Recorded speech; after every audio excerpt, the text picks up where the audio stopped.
السلام علیکم ورحمۃ اللہ وبرکاتہ. بسم اللہ الرحمن الرحیم. الحمد للہ رب العالمین وبہ نستعین والصلاة والسلام علی رسولہ الامین نبینا محمد وعلی آلہ واصحابہ اجمعین ومن تبعهم بإحسان إلى يوم الدین. اما بعد،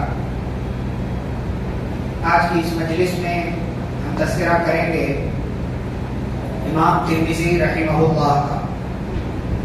امام ترمذی جیسا کہ آپ نام سنتے ہیں، بار بار حدیث کے تعلق سے ان کا حوالہ دیا جاتا ہے، ان کا نام لیا جاتا ہے.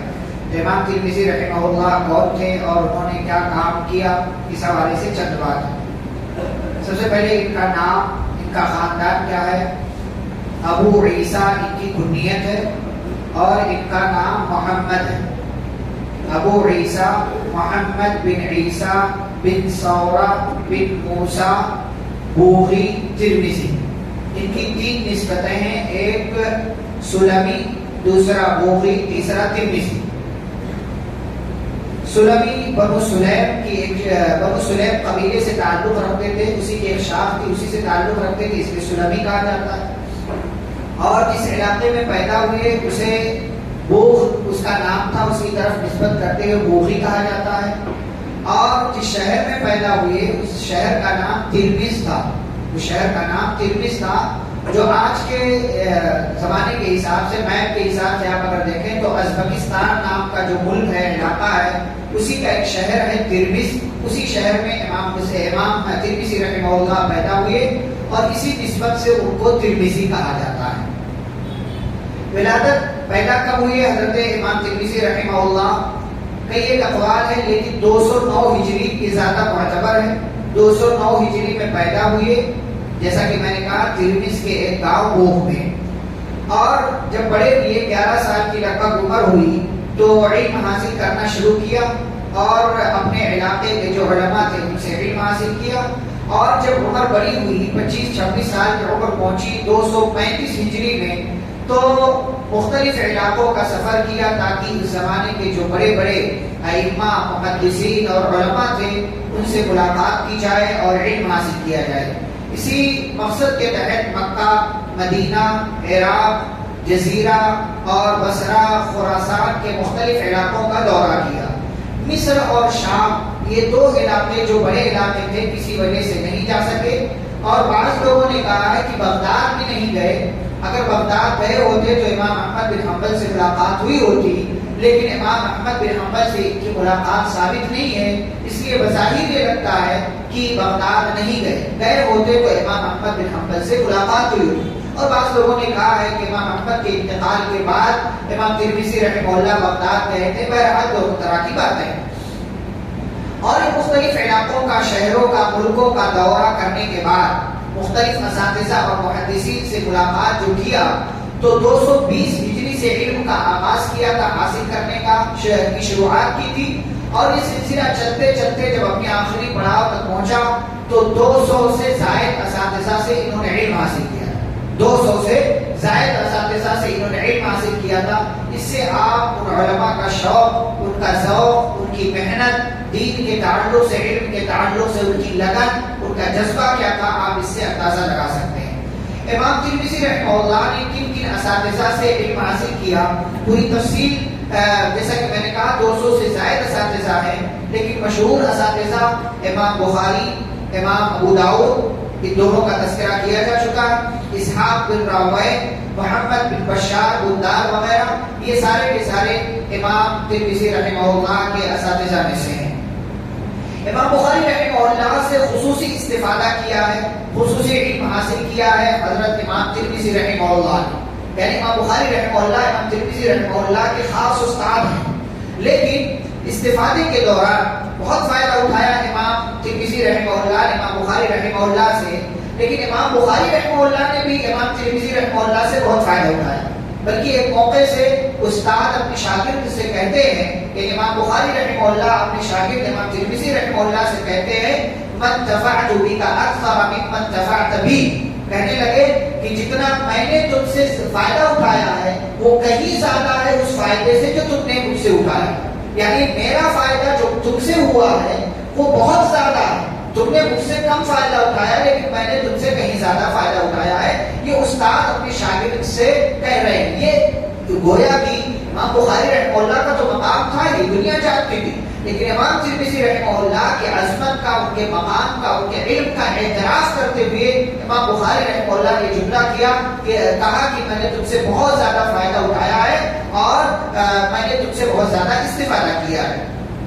امام ترمذی رحمہ اللہ کا حافظہ بھی اپنے استاد امام بخاری رحمہ اللہ کی طرح بڑا غضب کا تھا, بہت زیادہ بلا کے ذہین اور قوت حافظہ کے مالک تھے. ایک واقعہ اس تعلق سے مشہور ہے کہ انہوں نے ایک استاد کے حوالے سے 2 چھوٹی چھوٹی کتابیں لکھ رکھی تھی, ان میں حدیثوں کو لکھ رکھا, یعنی 2 حصے کہہ لیجیے کاغذ میں لکھ لیتے تھے. تو 2 الگ الگ کاغذات جو تھے ان کے پاس, اس میں ان استاد کے حوالے سے وہ حدیثیں لکھ رکھی تھی, لیکن استاد کو سنانے کا موقع نہیں ملا تھا. اس زمانے میں کیا چلتا تھا کہ کسی امام کی, کسی محدث کی مجلس میں جب بیٹھتے تھے تو اس کو نوٹ کرتے تھے کہ کون سی حدیث سنا رہے ہیں. اچھا, یہ تو مجلس میں سنا دیا استاد نے, لیکن بعد میں پھر اساتذہ کو اس استاد کو براہ راست جا کر کے سناتے تھے کہ میں نے آپ سے یہ حدیث سنا ہے, سن لیجئے کہ میں نے صحیح نوٹ کیا کہ نہیں نوٹ کیا. تو امام ترمذی رحمہ اللہ نے ایک استاد سے اس طریقے سے کچھ حدیثیں نوٹ کر رکھی تھی, لیکن سنا نہیں سکے تھے, ابھی تک موقع نہیں ملا تھا. ایک مرتبہ مکہ جا رہے تھے تو مکہ کے راستے میں ہی اس استاد سے ملاقات ہو گئی, تو موقع کو غنیمت سمجھا اور ایک جگہ جب پڑاؤ کیا تو کہا کہ استاد محترم میں نے کچھ حدیثیں لکھ رکھی آپ کے حوالے سے, وہ حدیثیں میں آپ کو سنانا چاہتا ہوں تاکہ جو ہے وہ مضبوطی حاصل ہو جائے. تو کہا ٹھیک ہے سنا دیجیے.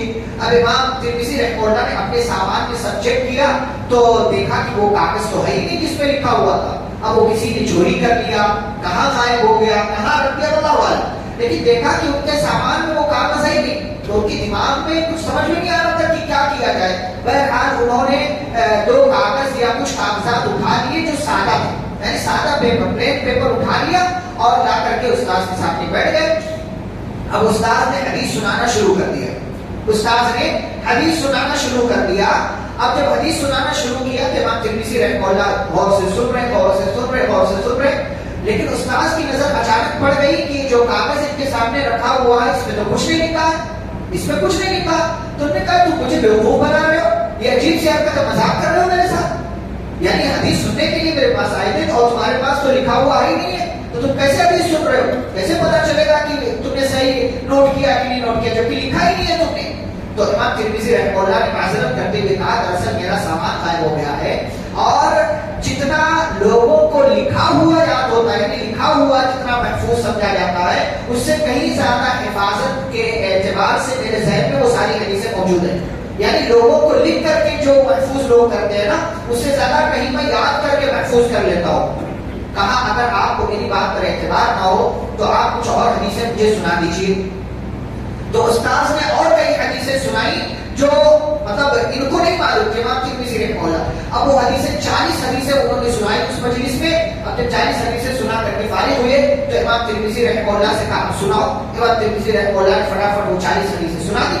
جیسا سنایا تھا استاد نے ویسے ہی ویسے ہی سیم ٹو سیم ویسے امام ترمذی رحمہ اللہ نے سنا دیا.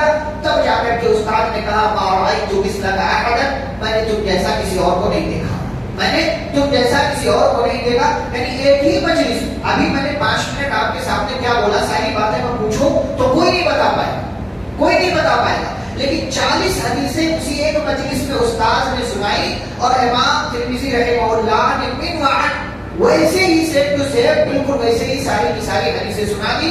تب استاد نے ان کی ذہانت کا, ان کے دماغ کا اور ان کے حافظے کا اس پر اعتماد کیا, اعتراف بھی کیا اور کہا میں نے تم جیسا کسی اور کو نہیں دیکھا ہے.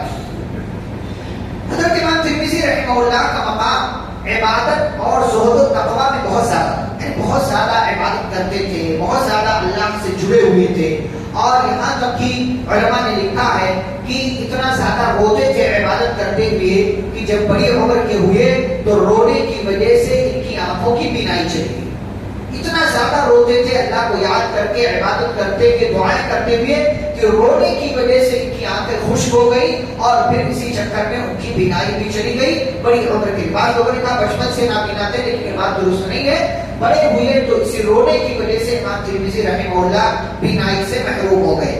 امام ترمذی رحمہ اللہ کی مشہور کتاب آپ جانتے ہیں سنن ترمذی یا جامع ترمذی, اس کو دونوں کہا جاتا ہے, جامع ترمذی اور سنن ترمذی دونوں کا. جامع کس کو کہتے ہیں, سنن کس کو کہتے ہیں؟ جامع ایسی کتاب کو کہتے ہیں کہ جو حدیث کے جس میں اس کتاب میں حدیث کے تمام موضوعات کا لحاظ کیا جاتا ہے, حدیث کے تمام موضوعات کا لحاظ کرتے ہوئے وہ کتاب لکھی جاتی ہے, اس کو جامع کہتے ہیں. اسی لیے صحیح بخاری بھی جامع ہے, المسند الجامع صحیح بخاری ہے, صحیح بخاری بھی ہے لیکن صحیح بخاری ہم شارٹ میں کہتے ہیں, اس کا ورنہ اس کا نام بہت بڑا ہے. ایسے امام ترمذی رحمہ اللہ نے جو حدیث کی کتاب لکھی اس کو بھی جامع کہتے ہیں کیونکہ اس میں حدیث کے تمام موضوعات کا لحاظ کرتے ہوئے انہوں نے یہ کتاب لکھی ہے.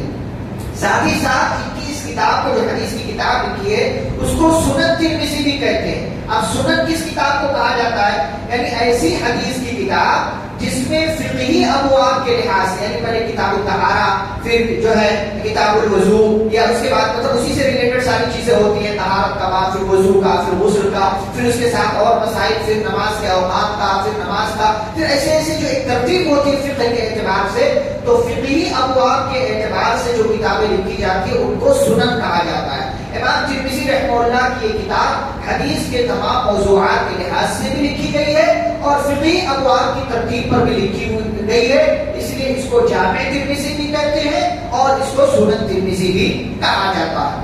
امام ترمذی رحمہ اللہ کا مقام و مرتبہ کیا ہے؟ علماء کی نظر میں چند ایک اقوال آپ دیکھیں. امام بخاری رحمہ اللہ کا قول میں نے آپ کو سنایا کہ اپنے شاگرد کے تعلق سے انہوں نے کہا من دفعت بک اکثر ممن دفعت بی, کہ جتنا فائدہ میں نے تم سے اٹھایا ہے اتنا فائدہ تم مجھ سے نہیں اٹھا سکتے, یعنی تو میرا فائدہ تم سے تمہارے میرے فائدے سے زیادہ ہے, یہ انہوں نے اعتراف کیا.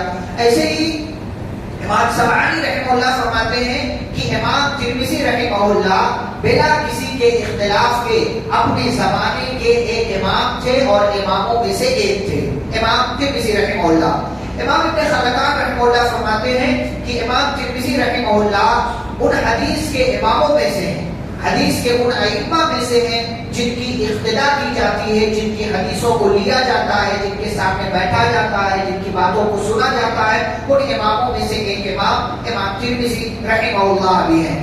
ایسے ہی امام حاکم رحمہ اللہ عمر بن مالک کے واسطے سے فرماتے ہیں کہ امام بخاری کے بعد امام ترمذی جیسا کوئی نہیں, امام بخاری رحمہ اللہ کے بعد امام ترمذی جیسا کوئی نہیں, یعنی اپنے بعد امام بخاری رحمہ اللہ نے امام ترمذی جیسا کسی اور کو نہیں چھوڑا.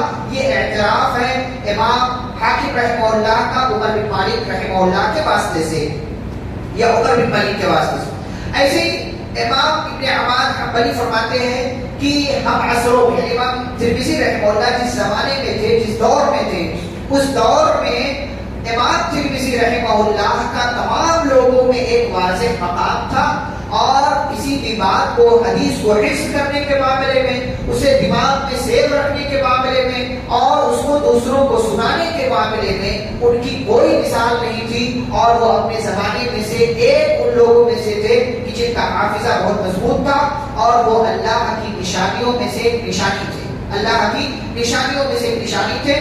حافظ ابن حجر رحمہ اللہ فرماتے ہیں کہ وہ حفظ کے لحاظ سے, ثقافت کے لحاظ سے, سچے اور اچھے ہونے کے لحاظ سے دنیا کے اماموں میں سے ایک امام تھے. حافظ ابن حجر رحمہ اللہ نے یہ بات کہی. اور امام ترمذی رحمہ اللہ ان سب خوبیوں کے ساتھ ساتھ ایک استاد بھی تھے, لوگوں کو علم دیا, حدیث بتایا, لوگوں کو سنایا, جو اپنے اساتذہ سے سنا تھا وہ اپنے سننے والوں کو مجلس میں بیٹھ کر کے لوگوں کو سنایا, لوگوں کو بتایا. اور ایسے ہی ان کے کئی شاگرد ہیں, چند ایک مشہور شاگرد مقبول محمد بن مکی یا محمد بن منذر بن سعید حربی وغیرہ, یہ چند مشہور تلامذہ اور شاگرد امام ترمذی رحمہ اللہ کے ہیں. اور امام ترمذی رحمہ اللہ عظیم محدث اور سنن ترمذی, جامع ترمذی کے مصنف اور مؤلف امام ابو عیسیٰ محمد بن عیسیٰ ترمذی رحمہ اللہ 13 رجب 279 ہجری, رجب کی 13 تاریخ 279 ہجری بروز پیر 70 سال کی عمر میں اپنے ہی شہر میں جہاں پیدا ہوئے، جہاں پلے بڑے، ترمذ نام کے علاقے میں امام ترمذی رحمہ اللہ کا انتقال ہوا، اور سنن ترمذی، جامع ترمذی کی شکل میں انہوں نے اپنے پیچھے ایک صدقہ جاریہ چھوڑا جو اس زمانے سے لے کر کے اب تک اور انشاءاللہ قیامت تک کی کتاب پڑھتی جاتی رہے گی، اور امام ترمذی رحمہ اللہ کو اس کا ثواب ملتا رہے گا، اور یہ کتاب ان کے حق میں صدقہ جاریہ بنی۔ اللہ رب العالمین ان پر اپنی کروڑوں رحمتیں نازل فرمائے، آمین۔ صلی اللہ علیہ نبی الکریم، سبحانک اللہم و بحمدک، اشہد ان لا الہ الا انت، استغفرک و اتوب الیک۔ السلام علیکم ورحمۃ اللہ وبرکاتہ۔